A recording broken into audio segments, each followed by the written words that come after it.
I touched the ground. I called forth my bag. I said my bag must come back to me. They went to look for NIN registration office and asked for my number.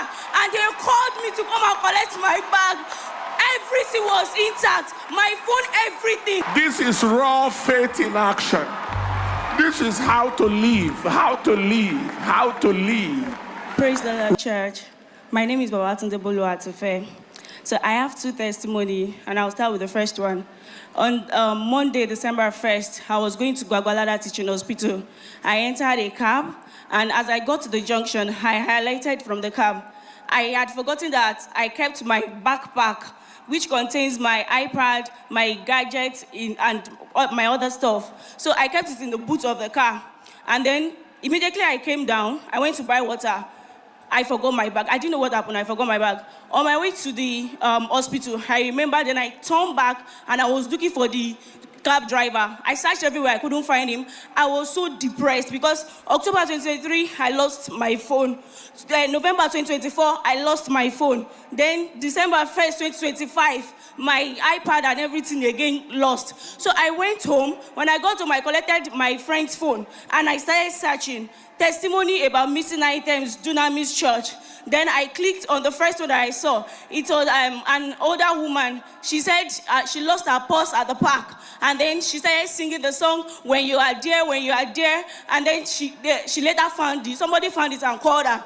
I stopped the video. I texted the song, When You Are There by Dr. Paul Eneche. Then I started singing it. I started singing it and I was crying. Then I remember that my anointing oil was in the bag. Then I was saying, God, indeed you are there. Please let my bag come back to me. After that, I picked another video. This woman said she lost her car for over a year and she joined commanded naming prayer. She placed her hand on the earth and called forth her car. And after 1 year, the car came back. Though my faith was little, but I went outside. I touched the ground. I called forth my bag. I said my bag must come back to me. I don't know how it's going to happen because I was feeling like it's already a pattern and it's like a cause that I must always lose phone. My brother wants to send phone to me from US. He said, Tive, you will still lose this phone. Cannot give you. I was so down. Then on the 8th last week, Monday, I was called that I should come and pick up my bag at Apple.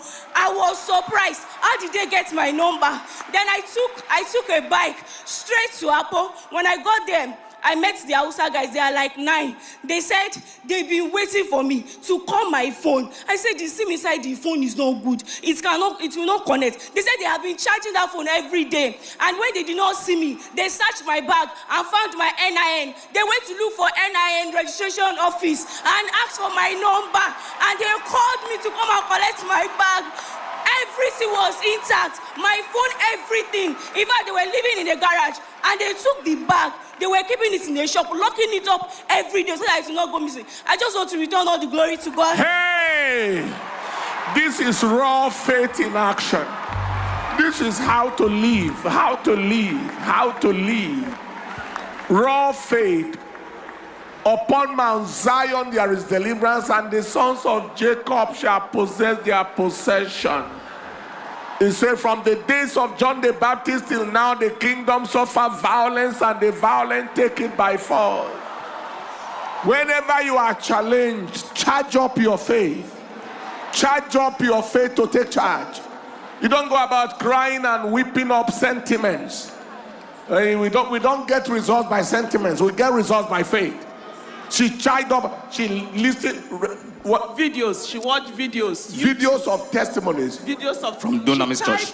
She typed testimonies of missing items recovered. In Dunamis. In Dunamis. Testimonies of missing items in Dunamis. Recovered in Dunamis.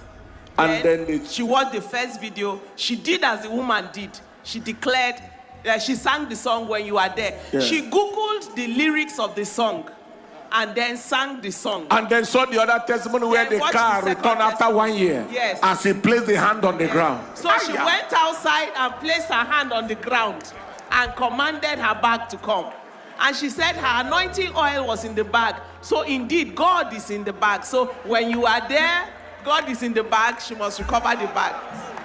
Somebody give the Lord a praise. Please, I want us to be instructed. See, testimonies bring instruction. I want us to be instructed by this kind of testimonies. When you go up, don't tell all manner of stories. What happened to you? What did you do? And what did God do? Very, very straightforward. This is what we are hearing right now. This was what happened. This was the step she took.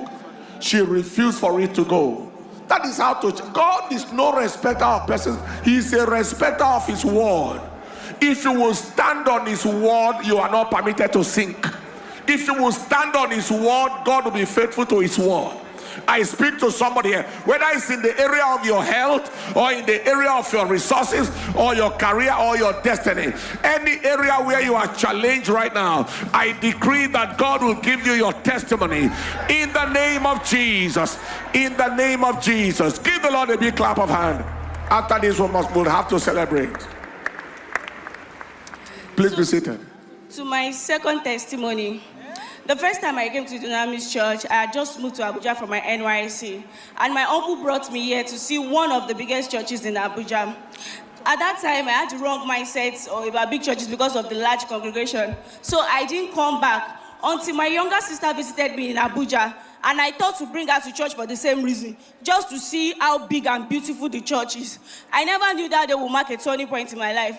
While I was seated in the service, a group of young ladies came out to testify about how daddy and mommy had picked them from the street, sponsored their education, take care of them, and they had just graduated. While they spoke, something broke in me, and I was moved to tears. I said, this church indeed is a church that cares about humanity, and this is true Christianity. That's a good place to give God a baby clap offering.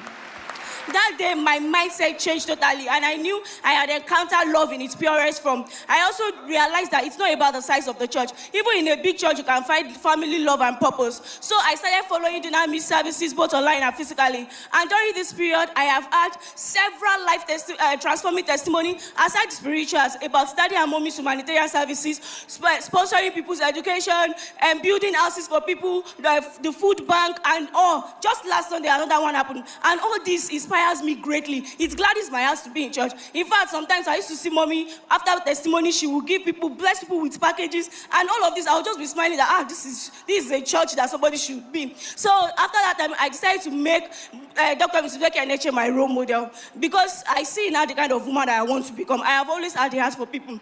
Since I did not have money for charity, I'm just a copper. I started volunteering in schools close to my house. I was serving at the airport, but I volunteered in a school close to my house where I see children on my off days. Then I also volunteer at an orphanage in Akko, where I visit occasionally to take care of the children. Later, I discovered that mommy and I share the same birthday date, October 23.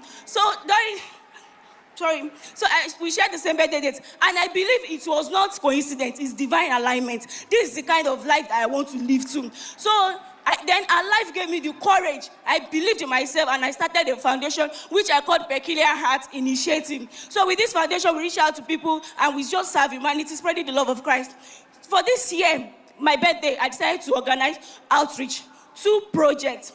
When I organized the project, I saw that when I was planning, I saw that this project is bigger than me. My finances, my resources is not enough. It cannot even do anything. I came to church, I started praying about it. I lay down at the altar. I was discouraged. I almost gave up. I lay down at the altar after a particular Sunday, and I asked God to please send helpers, sponsors, and I was also key into every prayer of divine helpers from God's servants. To God be the glory. The 2 projects were successful. We visited the school for the deaf at Kuje, and we also took the orphanage children on an educational trip to Nike Arts Gallery. People donated, people sponsored, people came to support me, and I was just so happy. In fact, we got more than the needed resources for the project. And as at now, people are still calling that they want to be part of this project. I just want to return the glory to God. I am here to thank God for the success of the project. I am here to dedicate Peculiar Heart Initiative to God. And I am here to say to Mommy, thank you, Mommy. Thank you for being a source of inspiration to me and many others. Thank you for being a blessing to this generation. And thank you for being there for all of us. Thank you for your exemplary life. I am so grateful. With me here is a small gift for Mommy. It's a small award of inspiration, kingdom impact, and humanitarian excellence. I want to present to Dr. Mrs. Becky for being my... Give the Lord a praise. That is what church is all about, transforming people's life and changing their destinies. Father, we give you the praise. Father, we give you the honor. Father, we give you the adoration. Can we stand up on our feet and let's celebrate the King of Kings? Celebrate the King of Kings for 1 minute. Let's celebrate the King of Kings. Worthy to be praised, to be honored and adored. Oh Lord, you are one.